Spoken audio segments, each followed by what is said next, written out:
Ayan, pagod na si Milo. Kaya binuhat ko na siya. Kinarga ko na siya. Pagod na siya. Kasi yung daanan may asin. Kaya nasasakan siya sa paa.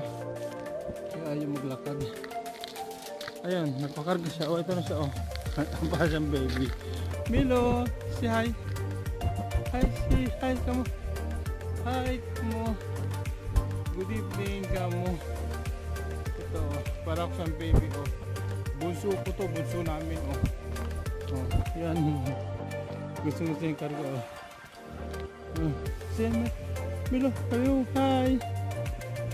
Uwi na kami. Pagod na ako, kamo. Nagpakarga na ako kay Papa, kamo. Nagpakarga na ako kay Papa, kamo. Yan o. Siyang baby.